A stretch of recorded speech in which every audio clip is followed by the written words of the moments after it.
यज्ञ का ज्ञान विज्ञान। इसमें गुरुदेव आज हमें बता रहे हैं विश्व कल्पतरु यज्ञ। गुरुदेव बताते हैं शास्त्रों के परिशीलन से यह विदित होता है कि सृष्टि के आरंभ में सर्वव्यापक, सर्वाधार, सर्वज्ञ, विराट, यज्ञ साधक सामग्री, यज्ञ विधिबोधक ऋगादि वेद तथा यज्ञ संपादक ब्राह्मणादि वर्णों का प्रादुर्भाव हुआ और देवगण, सात्यगण, ऋषिगण आदि ने इनकी सहायता से यज्ञ पुरुष भगवान का यजन किया। यही सर्वप्रथम धर्म हुआ और इसी का अवलंबन करके उन्होंने अपने अभीष्ट स्वर्ग आदि की प्राप्ति भी कर ली। पुरुष सूक्त में कहा गया है, यज्ञेन यज्ञमय जंत देवस्तानि धर्माणि प्रथमान्यासन तेहनाकम महिमानः सचंत यत्र पूर्वे साध्य हसंति देवः। समस्त प्राचीन भारतीय साहित्य एक स्वर से यज्ञ के महत्व, उपादेयता और अनिवार्यता की साक्षी दे रहा है। प्रधानतः मनुष्य की दो ही अभिलाषा रहती हैं, एक इष्ट प्राप्ति की, दूसरी अनिष्ट निवृत्ति की। इन्हीं दो में से समस्त अभ्युदय और निःश्रेयस का समावेश होता है। अभ्युदय लौकिक और परलौकिक भेद से दो प्रकार का है। स्त्री पुत्र, धन धान्य, ऐश्वर्य, राज्य, साम्राज्य आदि की प्राप्ति लौकिक अभ्युदय तथा स्वर्ग सुख, ऐन्द्रिय, ब्रह्म पद आदि का संपादन पारलौकिक अभ्युदय है। इन दोनों अभ्युदय तथा अनंत अखंड आनंद स्वरूप निःश्रेयस की उपलब्धि का अव्यर्थ एवं एकमात्र कारण यज्ञ ही बताया गया है। प्राणियों के सकल कल्याण के एकमात्र साधन यज्ञ ही है। यज्ञ के अवलंबन से समस्त सुख, शांति, ऐश्वर्य की प्राप्ति, दुख, अशांति, दारिद्र्य आदि का निवारण होता है और यज्ञों की उपेक्षा से ही प्राणी अपने अभीष्ट सुख आदि से वंचित होकर अनंत दुखों का भाजन बनता है।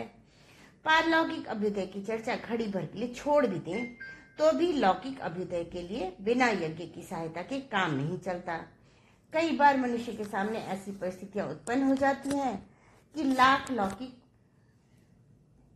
लौकिक प्रयत्न करने पर भी वह अपना अभीष्ट नहीं कर पाता, अथवा अथक लौकिक उपायों के अवलंबन करने पर भी कष्ट से उसका पिंड नहीं छूटता। ऐसी परिस्थिति में शास्त्रों ने उसे आश्वासन दिया कि आओ, अब हमारे बताए हुए मार्ग का कुछ समाचरण करो, मतलब हमारे बताए हुए मार्ग को अपनाओ, इससे तुम्हारा अभीष्ट अवश्य सिद्ध होगा। और यह असंख्य प्राणियों ने अनंत बार अनुभव भी किया है कि वेद शास्त्रोक्त कर्म रूप यज्ञों का सहारा लेने से मनुष्य कष्ट से मुक्त होकर सुख शांति का भागी बनता है। राम राज्य में, धर्म राज्य में कोई द्विजाति यज्ञ आदि स्वकर्म धर्म के आचरण से विमुख नहीं था। तब दैहिक, दैविक, भौतिक तापा, राम राज्य का हूं नहीं व्यापा के अनुसार सभी लोग विविध तापों से रहित और सब प्रकार से सुखी एवं शांत थे।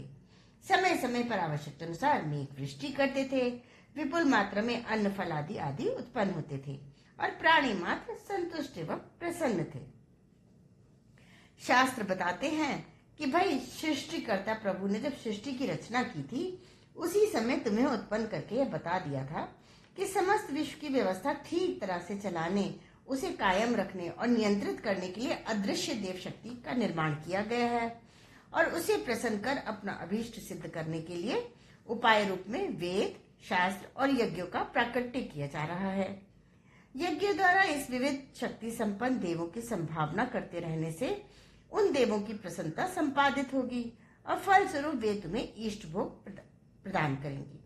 इस प्रकार परस्पर आदान प्रदान द्वारा उपकार करते हुए परम श्रेय को तुम प्राप्त होगे।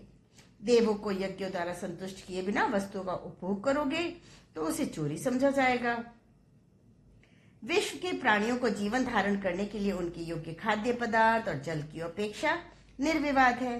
खाद्य वस्तु का उत्पादन यथा समय उचित वर्षा पर निर्भर है। वर्षा भगवान आदित्य की कृपा के अधीन है और आदित्य की अनुकूलता उक्त वचनों के अनुसार यज्ञ पर निर्धारित है। अतः विश्व की स्थिति का एकमात्र कारण यज्ञ ही है। इसी को महर्षि मनु ने मनु स्मृति में कहा है, अग्नौ प्रास्ताहुति सम्यगादित्य मुपतिष्ठते आदित्य जायते वृष्टिरन्नम ततः प्रजा। इन शब्दों में और भगवान श्री कृष्ण ने गीता में यज्ञात भवति पर्जन्य इन शब्दों में कहा है। इससे सिद्ध है कि विश्व रक्षा के लिए यज्ञ संस्था को चालू रखना नितांत आवश्यक और अनिवार्य है। केवल इतना ही नहीं, जन्म से ही द्विजों पर देव ऋण का भार रहता है, जिससे वे यज्ञ द्वारा ही मुक्त होते हैं। बिना यज्ञ द्वारा देव ऋण का अपाकरण किए प्राणी की ना तो सद्गति होती है, ना ही वह मोक्ष का अधिकारी बन सकता है। ऋणै स्त्रीभिर्द्विजो जातो देव ऋषि पितॄणाम प्रभु यज्ञाध्ययन पुत्रैस तान्य निस्तीर्य त्यजन पतित। भागवत में इस तरह कहा गया है। इस तरह लौकिक पारलौकिक अभ्युदय और निःश्रेयस की सिद्धि में यज्ञों का बड़ा हाथ है। हमारे दूरदर्शी ऋषियों ने यज्ञ दान की योजना बना रखी है। पहले बड़े बड़े राजा सम्राट दिग्विजय द्वारा संपत्ति का अर्जन करके यज्ञ द्वारा उसका पुनः निःशेष वितरण कर दिया करते थे। महाराज रघु ने दिग्विजय के उपरांत विश्वजित नामक यज्ञ में समस्त खजाना खाली कर दिया था और उनके पास धातु का एक पात्र तक नहीं बचा था। वर्तंतु शिष्य कौत्स के आने पर राजा ने उनका मिट्टी के अर्घ्य पात्र से सत्कार किया था। मर्यादा पुरुषोत्तम भगवान रामचंद्र के यज्ञों में इतना दान दिया जाता था कि माता सीता देवी की कंठ में सौभाग्य चिन्ह मंगलसूत्र मात्र ही बच रहा था। कई उदार चेता यजमान यज्ञ में ऋत्विजों को अपनी समस्त अधिकृत भूमि प्रदान कर देते थे। यज्ञ की सांगता के लिए वे ऋत्विक दान ले तो लेते थे, किंतु बाद में उस संपत्ति को फिर वापस लौटा दिया करते थे। राजा भी निक्षेप समझकर निरपेक्ष विधि से उस लौटाई हुई भूमि की व्यवस्था करते थे। ऋत्विजों द्वारा त्यक्त सुवर्ण रत्न आदि चल संपत्ति वहीं पड़ी रहती थी। कोई भी परस्वापहरण के पाप का भय होने से उसको हाथ भी नहीं लगाता था कि ये दूसरे की वस्तु है, तो इसको अगर हम उठाएंगे तो हमें पाप लगेगा। महाराज मरुत के विश्वविख्यात यज्ञ में ऋत्विजों द्वारा इसी प्रकार छोड़ी अपार संपत्ति का धर्मराज युधिष्ठिर के राजसूय यज्ञ में महर्षियों की अनुमति से उसका उपयोग किया गया था। पुण्य कार्य में यथासंभव सहयोग करना भी पुण्य होता है। अतः यज्ञों में अधिकतर लोग बिना अर्थलिप्सा के ही सहायक बनकर यज्ञ कार्य के संपादन में भाग लेते थे। बड़े बड़े शूरवीर सम्मान्य विद्वान और मूर्धन्य लोग भी निर्भिमान निर्दम्भ होकर यज्ञ संबंधी साधारण से साधारण कार्य संपादन का भार सहर्ष वहन किया करते थे। महाराज मरुत की यज्ञ में साक्षात देव मरुदगणों ने दोबारा पढ़ूंगी। महाराज मरुत की यज्ञ में साक्षात देव मरुदगणों ने परोसने का कार्य किया था। महर्षि वेदव्यास ने मरुत यज्ञ के लिए जो प्रशंसा पत्र प्रदान किया था वह श्रीमद् भागवत गीता से उद्धृत किया जा रहा है।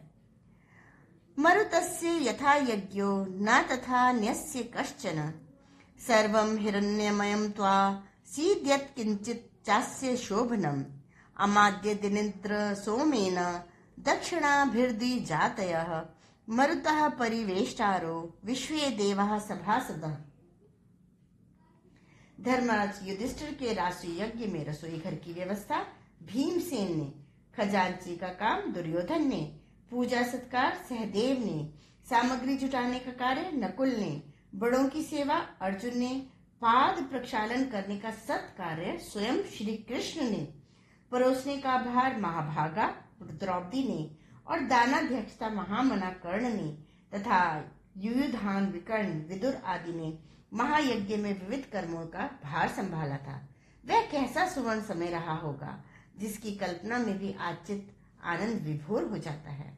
आज के स्वाध्याय का क्रम यहीं समाप्त होता है। अगले क्रम में हम आगे इसी को कंटिन्यू करेंगे। धन्यवाद।